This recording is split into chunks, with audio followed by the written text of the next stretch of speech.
Hello everyone. So ఈ వీడియోలో మనం next seventh topic main important constitutional, statutory and executive bodies న్యూస్లో ఉన్న అన్నిటి గురించి చూద్దాము. So first unique identification authority of India. So UIDA Aadhaar card provide చేసే స్టాచ్యుటరీ బాడీ అనమాట. సో దీని గురించి చూద్దాము. సో గవర్నమెంట్ ఆధార్ రూల్స్ అనేది అమెండ్ చేసింది. సో దీంట్లో అట్లీస్ట్ 10 yearsకి ఆధార్ ఎన్రోల్మెంట్ అయిన తర్వాత 10 yearsకి అప్డేటెడ్ డాక్యుమెంట్స్ అనేవి సబ్మిట్ చేయాలా ఒకసారైనా 10 years లోపు. ఎప్పుడైతే ఎన్రోల్మెంట్ డేట్ నుంచి 10 years లోపు ఒకసారి సబ్మిట్ చేయాలా అని అప్డేట్ చేసుకోవాలని చెప్పింది అనమాట. రూల్స్ అమెండ్ చేసింది. సో దీంట్లో మనకి అప్డేషన్ వల్ల continued accuracy of Aadhaar related information, ఆధార్లో ప్రొవైడ్ చేసిన ఇన్ఫర్మేషన్ కరెక్ట్గా అక్యూర్గా ఉంటుందని చెప్పి సెంట్రల్ ఐడెంటిటీస్ డేటా డిపాజిటర్లో అక్యురేట్గా ఉంటుందని అప్డేట్ చేయాలని రూల్ తీసుకొచ్చింది. సో ఇది సిఐడిఆర్ అంటే సెంట్రల్ ఐడెంటిటీస్ డేటా రిపాజిటరీ అనేది డేటాబేస్ అనమాట, సెంట్రలైజ్డ్ డేటాబేస్. సో దీంట్లో మనకి అన్ని ఆధార్ నెంబర్స్ ఉంటాయి. ఆధార్ కార్డు హోల్డర్స్, మన ఇండియాలో ఉన్న ఆధార్ కార్డు హోల్డర్స్ నెంబర్స్ అంతా, అలాగే demographic, biometric information, Aadhaar details తీసుకునేటప్పుడు, ఆధార్ ప్రొవైడ్ చేసేటప్పుడు తీసుకునే డెమోగ్రఫిక్ అండ్ బయోమెట్రిక్ ఇన్ఫర్మేషన్ అంతా కూడా ఈ డేటాబేస్లోనే ఉంటుంది. సో ఈ డేటాబేస్లో మనకి బయోమెట్రిక్ డేటా తీసుకున్నది క్రిమినల్స్ ఐడెంటిఫై చేయడానికి, క్రైమ్ సాల్వ్ చేయడానికి యూజ్ చేయలేరు అనమాట. సో ఇది ఎందుకంటే ఓన్లీ ఫోరెన్సిక్ పర్పస్కి అసలు యూజ్ అవ్వదు బయోమెట్రిక్ డేటా అనేది. సో అందుకే ఈ డేటాని యూజ్ చేయలేరు అనమాట. సో ఈ డేటాని సపరేట్గా ఈ ఫింగర్ ప్రింట్స్ కానీ ఈ బయోమెట్రిక్ ఫోరెన్సిక్ పర్పసెస్ కోసం యూజ్ చేసేది నేషనల్ క్రైమ్ రికార్డ్ బ్యూరో డేటాబేస్లో ఉంటుంది. సో దానిలో యూజ్ చేస్తారు. కానీ ఆధార్ కార్డులో ఉన్న బయోమెట్రిక్ డీటెయిల్స్ని యూజ్ చేయలేము ఫోరెన్సిక్ పర్పస్కి. అలాగే బయోమెట్రిక్ ఇన్ఫర్మేషన్ షేర్ చేయడం కానీ, మిగతా ఈ క్రైమ్స్ సాల్వ్ చేయడానికి కానీ దానికి కానీ అంతా కూడా కుదరదు అనమాట. ఓన్లీ ఆధార్ జనరేషన్కి అలాగే అథెంటికేషన్కి మాత్రమే ఇన్ఫర్మేషన్ అనేది షేర్ చేయొచ్చు, బయోమెట్రిక్ ఇన్ఫర్మేషన్ అది ఆధార్ యాక్ట్ 2016 ప్రకారం. సో అసలు యూఐడి గురించి చూద్దాము. సో ఆధార్ ప్రొవైడ్ చేసే అథారిటీ గురించి చూద్దాము. సో ఇది ministry of electronics and information technology కింద వస్తుంది. సో దీనికి Aadhaar targeted delivery of financial and other subsidies benefits act కింద యూఐడిని ఎస్టాబ్లిష్ చేస్తారు. సో దీనికి ఆబ్జెక్టివ్స్ మెయిన్గా ఒక ఐడెంటిటీని క్రియేట్ చేయడం అన్నమాట ఎవరీ రెసిడెంట్ ఆఫ్ ఇండియాకి. So unique and secure identity. So అలాగే reliable and efficient method of verification of government services. Government సర్వీసెస్కి అప్లై చేసినప్పుడు ఈ డీటెయిల్స్ని రిలయబుల్ అండ్ సఫిషియెంట్ మెథడ్లో వెరిఫై చేయడము, అలాగే డూప్లికేట్ అండ్ ఫేక్ ఐడెంటిటీస్ను రిమూవ్ చేయడము దీని main objectives, UIDA main objectives. So key features ఏమున్నాయంటే 12 digit యూనిక్ ఐడెంటిటీ నెంబర్ అనేది ఆధార్ అనేది ప్రతి రెసిడెంట్కి ఇస్తుందన్నమాట. సో 5 years ఏజ్ ఉన్న చిల్డ్రన్కి కూడా బాల్ ఆధారాన్ని ఇస్తుంది. అలాగే ఇండియాలో మనకి 180 days నుంచి ఉంటున్న వారికి, లేకపోతే 12 months బిఫోర్ నుంచి డేట్ ఆఫ్ అప్లికేషన్ నుంచి ఆ ఏరియాలో రిసైడ్ అవుతున్న వాళ్ళకి ఆధార్ అనేది ప్రొవైడ్ చేస్తారు. సో ఆ బాల్ ఆధార్ అనేది 5 yearsలో పిల్లలకి ఇస్తారు, based on the parents biometric information. So పిల్లలకి బయోమెట్రిక్ ఇన్ఫర్మేషన్ చేతుల్లో ఉన్న ఫింగర్ ప్రింట్స్ అన్నీ కూడా పెద్దగా అయ్యేంతవరకు కొంచెం చేంజ్ అయ్యే ఛాన్స్ ఉంది. కాబట్టి మనకి పేరెంట్స్ బయోమెట్రిక్ ఇన్ఫర్మేషన్ బేస్ చేసుకుని బాల్ ఆధారాన్ని ప్రొవైడ్ చేస్తారు. మళ్ళీ ఇది చైల్డ్ పెరిగిన తర్వాత దాన్ని అప్డేట్ చేసుకోవాల్సి వస్తుంది. నెక్స్ట్ సెంట్రల్ ఇన్ఫర్మేషన్ కమిషన్ చూద్దాము. సో సెంట్రల్ ఇన్ఫర్మేషన్ కమిషన్ ఎందుకు న్యూస్లో ఉందంటే ఆర్టీఐ పెండింగ్ కేసెస్ అన్నీ కూడా డిక్లైన్ అవుతున్నాయి కన్సిస్టెంట్గా. సో అందుకే ఇది ఆర్టీఐ కేసెస్ అన్నీ కూడా డిస్పోజల్ ఆఫ్ ఆర్టీఐ యాపిల్స్ అన్నింటినీ కూడా ఆ కేసెస్ని డిక్లైన్ అవుతూ వస్తున్నాయి అన్నమాట, పెండింగ్ ఉన్న ఆర్టీఐ కేసెస్ అన్నీ కూడా. సో అందుకే న్యూస్లో ఉంది. సో సిఐసి అంటే ఏంటో చూద్దాము. So central information commission. So మనకి ఏదైనా ఇన్ఫర్మేషన్ కమిషన్ కావాలంటే ఆర్టీఐ అప్లై చేసామన్నమాట, రైట్ టు ఇన్ఫర్మేషన్ అని. సో రైట్ టు ఇన్ఫర్మేషన్ కింద అప్లై చేసుకుంటే మనకి సెంట్రల్ ఇన్ఫర్మేషన్ కమిషనే డీటెయిల్స్ అనేది ప్రొవైడ్ చేస్తుంది అనమాట. సో ఇది ఆర్టీఐ యాక్ట్ 2005 కింద ఎస్టాబ్లిష్ చేశారు. సో దీనికి ప్రెసిడెంట్ ఆఫ్ ఇండియా అపాయింట్ చేస్తారు సెంట్రల్ ఇన్ఫర్మేషన్ కమిషనర్ని. అలాగే దీనికి సెంట్రల్ చీఫ్ ఇన్ఫర్మేషన్ కమిషనర్ ఉంటారు. అలాగే 10 ఇన్ఫర్మేషన్ కమిషనర్స్ అంతకంటే ఎక్కువ ఉండకూడదు, 10 కంటే ఎక్కువ ఉండకూడదు అనమాట. సో మనకి ప్రెసిడెంట్ ఆఫ్ ఇండియా అపాయింట్ చేస్తారు.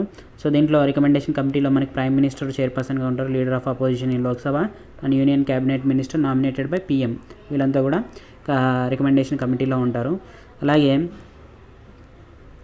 ఈ నా రీఅపాయింట్మెంట్కి నాట్ ఎలిజిబుల్ అనమాట. సో ఓన్లీ అపాయింట్మెంట్ అనేది వన్సే జరగాలి.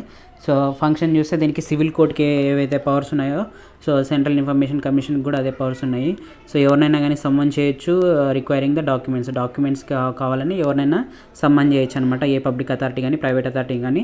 సో దీనికి పవర్స్ ఉంటాయి, సివిల్ కోర్టుకు ఉండే పవర్స్. అలాగే ఇన్ఫర్మేషన్ రిసీవ్ చేసుకోవడానికి, అలాగే కంప్లైంట్ ఆర్టీఐ ద్వారా వచ్చిన కంప్లైంట్స్ని కూడా ఎంక్వైరీ చేయడానికి దీనికి రైట్స్ ఉంటాయి అనమాట, పవర్స్ ఉంటాయి. సో ఆర్టీఐ యాక్ట్ 2005 కింద. సో ఆర్టీఐ యాక్ట్ అంటే ఏంటో చూద్దాము. ఆర్టీఐ యాక్ట్ 2005 అనేది ఫ్రీడమ్ ఆఫ్ ఇన్ఫర్మేషన్ యాక్ట్ని రిప్లేస్ చేసిందనమాట. సో దీంట్లో సిటిజన్స్ని ఎంపవర్ చేస్తూ, అలాగే ట్రాన్స్పరెన్సీని ప్రమోట్ చేస్తూ, accountability in working of public authorities and contain the కరప్షన్ని కంటైన్ చేయడానికి కూడా సో ఆర్టీఐ యాక్ట్ అనేది ఎంపవర్ చేసిందనమాట.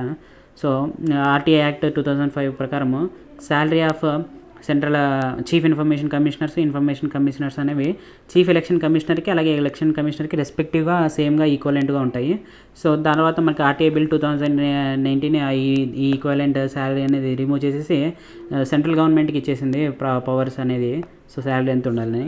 సో నెక్స్ట్ ఆర్టీఐ యాక్ట్ కింద రాని ఏమున్నాయో చూద్దాము. సో సెక్షన్ 8 క్లాజ్ 1 ప్రకారము సెక్యూరిటీ మ్యాటర్స్, సో మన స్టేట్కి సంబంధించి security matters, strategic, scientific information are economic interest of the state పైన, ఎకనామిక్ పాలసీస్ పైన, అలాగే any court of Lalo judgement కానీ, రికార్డ్స్ కానీ, అలాగే deliberations of council of ministers యొక్క రికార్డ్స్, కౌన్సిల్ ఆఫ్ మినిస్టర్స్లో చర్చిన విషయాలు కానీ, సో ఇవన్నీ రైట్ టు ఇన్ఫర్మేషన్ కింద ఈ యాక్ట్ కింద రావన్నమాట. సో ఇన్ఫర్మేషన్ కావాలి ప్రొవైడ్ చేయండి అని సెక్షన్ 8 కింద అప్లై చేసుకోలేరన్నమాట. ఇది ఒక ఎగ్జామ్షన్. ఇంకొకటి సెక్షన్ 24 కింద intelligence and security organisations. So మనకి ఇంటెలిజెన్స్ అండ్ సెక్యూరిటీ రా కానీ, ఐవి కానీ, ఎన్ఐఏ అని ఇలాంటివి ఉన్నాయి. సో ఈ ఇన్వెస్టిగేషన్ వీటి కింద వీటికి ఈ ఆర్టీఐ యాక్ట్ అనేది సెక్షన్ 24 కింద apply అవ్వదన్నమాట.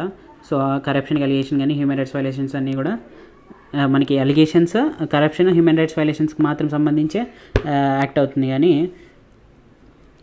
Intelligence security organisations information provide చేయడానికి వీలు లేదనమాట.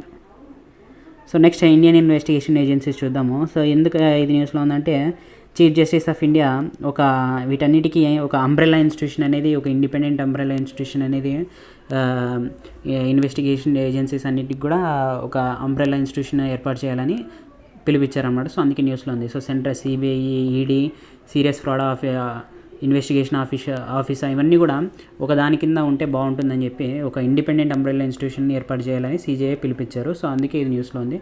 సో మనకి వేరే ఇన్వెస్టిగేషన్ ఏజెన్సీస్ ఏమున్నాయో చూద్దాము. సో ఫస్ట్ సిబిఐ అనేది మనకి ఇంటర్పోల్ మెంబర్స్, ఇంటర్నేషనల్ పోలీస్ అంటే ఇంటర్పోల్ మెంబర్స్ నోడల్ ఏజెన్సీగా పనిచేస్తుంది. సో ఇండియాకి సంబంధించి ఇంటర్పోల్ కేసెస్ అన్నీ కూడా ఈ సిబిఐ డీల్ చేస్తుంది. అలాగే సైబర్ క్రైమ్ కానీ, హై టెక్నాలజీస్ వాటిని కూడా ఇది డీల్ చేస్తుంది.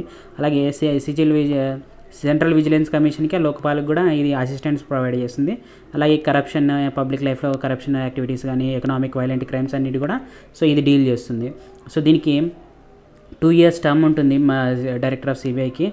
3 annual ఎక్స్టెన్షన్స్ అనేది 3 annual ఎక్స్టెన్షన్స్ అని ఉంటాయి. అంటే 2 years టెన్యూర్ అయిపోతే సో 1 year యాన్యువల్గా ఎక్స్టెండ్ చేయొచ్చు. సో అలాగా 3 annual ఎక్స్టెన్షన్స్, ఒక ఇయర్ అనేది 3 times అనేది ఎక్స్టెండ్ చేయొచ్చు అనమాట. So 10 year. సో ఇది ministry of personnel pension and public grievance కిందకు వస్తుంది. So governed by Delhi special police establishment act 1947. So Santhanam committee recommendation ద్వారా సో ఇది సిబిఐ అనేది ఎస్టాబ్లిష్ చేశారు under Delhi special establishment 1946 act ప్రకారము. So headed by director of CBI. So CBI director ఉంటారు దీనికి. So appointed by 3 members committee అనేది select చేస్తుంది అనమాట. ప్రైమ్ మినిస్టర్ ఉంటారు దాంట్లో, leader of opposition party in Lok Sabha and CJI. So వీళ్ళంతా కూడా committee members, 3 members committee. So వీళ్ళు సెలెక్ట్ చేస్తారు, డైరెక్టర్ ఆఫ్ సిబిఐని అపాయింట్ చేస్తారు. నెక్స్ట్ అనదర్ ఇన్వెస్టిగేషన్ ఏజెన్సీ వచ్చేసి ఎన్ఫోర్స్మెంట్ డైరెక్టర్. సో దీనికి మనకి ఫారిన్ ఎక్స్చేంజ్ మేనేజ్మెంట్ యాక్ట్ అంటే money related fugitive economic offenders act, అలాగే ప్రివెన్షన్ ఆఫ్ మనీ లాండరింగ్, అలాగే certain provisions under prevention of money లాండరింగ్లో, మళ్ళీ అలాగే foreign exchange and management act అని ఇవన్నీ ఫంక్షన్ కూడా ఈడీ చూసుకుంటుంది. So ED ministry of finance కింద వస్తుంది, under department of revenue. So money related cases అన్నీ, మనీ లాండరింగ్ సంబంధించి ఎకనామిక్ అఫెండింగ్స్ అన్నీ కూడా ఎన్ఫోర్స్మెంట్ డైరెక్టరేట్కి వస్తుంది. సో దీని టెన్యూర్ వచ్చేసి 2 years, ఏడీ డైరెక్టర్ యొక్క టెన్యూర్ 3 year యాన్యువల్ ఎలక్షన్స్ అనేది ఉంటుంది. Next serious fraud investigation officer. So ఇది మినిస్ట్రీ ఆఫ్ కార్పొరేట్ అఫైర్స్ కిందకి వస్తుంది, ఎస్టాబ్లిష్ చేస్తారు యాక్ట్ కింద. So composed by ED director, ఈ హెడెడ్ బై ఈడీ డైరెక్టర్ ఉంటారు. సో ఈయన సో ఎక్స్పర్ట్స్ కూడా ఉంటారు వేరియస్ ఫీల్డ్స్ లైక్ ఇన్వెస్టిగేషన్ కాబట్టి. So chartered accounts, cost accountants, company secretaries, forensic auditors and legal experts అంతా కూడా ఎక్స్పర్ట్స్ కంపోజ్ అయి ఉంటారు ఈ సీరియస్ ఫ్రాడ్ ఇన్వెస్టిగేషన్ ఆఫీస్లో. అలాగే దీనికి ఫంక్షన్స్ వచ్చేసి పవర్ ఉంటుంది పీపుల్ని అరెస్ట్ చేయడానికి for violation of company law ఎవరైతే వైలేట్ చేస్తున్నారో వాళ్ళందరినీ కూడా అరెస్ట్ చేయొచ్చు. అలాగే మినిస్ట్రీ ఆఫ్ కార్పొరేట్ అఫైర్స్ కూడా అసిస్ట్గా చేస్తుందన్నమాట పాలసీస్, లాస్ క్రియేట్ చేయడానికి.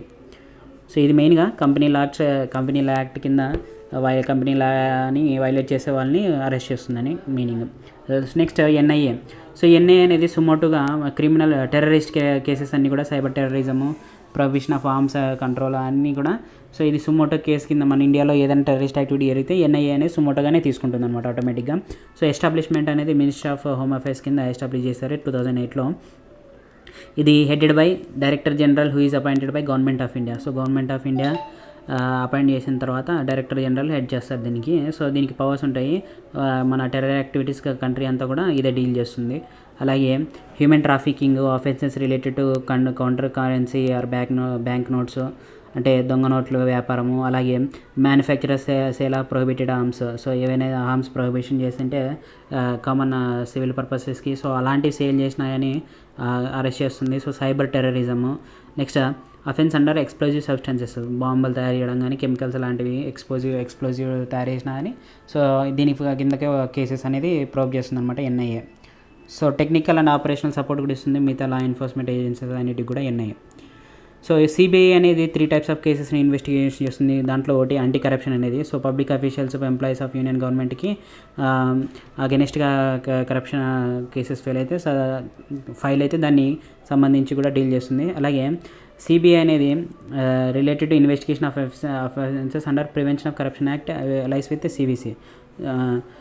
సో సెంట్రల్ విజిలెన్స్ కమిషన్తో ఉంటుంది సిబిఐలో కూడా. ఎవరైనా కానీ రిలేటెడ్గా అఫెన్సెస్ ప్రివెన్షన్ ఏమైనా కరప్షన్ అలా చేస్తే so prevention of corruption act కింద సెంట్రల్ విజిలెన్స్ కమిషన్కి పవర్ ఉంటుందన్నమాట. సో స్పెషల్ క్రైమ్స్ అని డెసిగ్నేట్ చేస్తుంది. Next another type of crime. So దీంట్లో serious organised crime under Indian penal code కింద. సో ఇండియన్ పీనల్ కోడ్ కింద serious and crime, organised crime ఏదైతే classify చేస్తారో సో ఆ క్రైమ్స్ అన్నీ కూడా స్పెషల్ క్రైమ్స్ కింద తీసుకుంటుంది.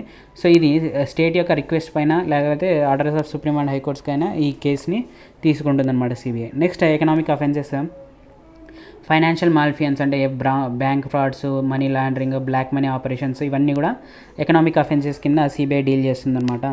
సో ఈ మనీ ఈ మనీ లాండరింగ్ ఇవన్నీ కూడా ఈ మనీ లాండరింగ్ అన్నీ కూడా ఈడీ ఎన్ఫోర్స్మెంట్ డైరెక్టర్కి ట్రాన్స్ఫర్ చేస్తుంది. మిగతావన్నీ కూడా సిబిఐ ఎకనామిక్ అఫెన్సెస్ కింద కేసు ఫైల్ చేస్తుంది అన్నమాట. నెక్స్ట్ సుమోటో ఇన్వెస్టిగేషన్ కింద ఓన్లీ యూనియన్ టెరిటరీస్లో మాత్రమే సుమోటో ఇన్వెస్టిగేషన్ అనేది చేయొచ్చు సిబిఐ. సెంట్రల్ పవర్ ఉంటుంది సిబిఐని ఏ స్టేట్స్లోనైనా కానీ ఆ స్టేట్ యొక్క కన్సెంట్ ఉంటే మాత్రమే ఆ స్టేట్స్ కన్సర్న్ కేసెస్ అనేది కూడా సిబిఐ కిందకి వస్తాయి.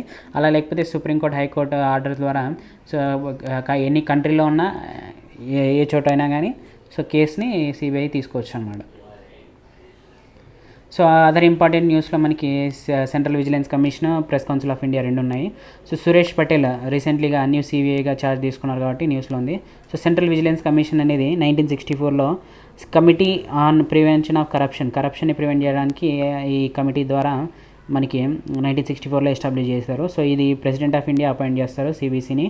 సో కమిటీలో రికమెండేషన్ కమిటీలో ప్రైమ్ మినిస్టర్ ఉంటారు, prime minister of home affairs, leader of opposition in Lok Sabha కూడా ఉంటారన్నమాట. సో దీని టెన్యూర్ 4 years ఉంటుంది, లేదంటే 65 years వచ్చేంత వరకు కూడా టెన్యూర్ ఉంటుంది. సో దీంట్లో మెయిన్గా కంపోజిషన్ ఆఫ్ సెంట్రల్ విజిలెన్స్ కమిషన్లో మనకి ఒక చైర్పర్సన్ ఉంటారు, not more than 2 vigilance commissioners. So chairpersons కింద అసిస్ట్ చేసడానికి 2 విజిలెన్స్ కమిషనర్స్ ఉంటారు, అంతకంటే ఎక్కువ ఉండకూడదు. So central vigilance commissioner and vigilance commissioner shall have appointed function advise and guide central government agencies in field of vigilance. So విజిలెన్స్కి సంబంధించి advice ఇవ్వడానికి, guide చేయడానికి సెంట్రల్ గవర్నమెంట్కి ఈ వీటి ఫంక్షన్ అనమాట, సెంట్రల్ విజిలెన్స్ కమిషన్ యొక్క function. So next press council of India. So retired supreme court judge Ranjan Prakash Desai అనేది ఫస్ట్ ఉమెన్ చైర్పర్సన్గా సెలెక్ట్ అయ్యారు. సో ఇప్పటి వరకు కూడా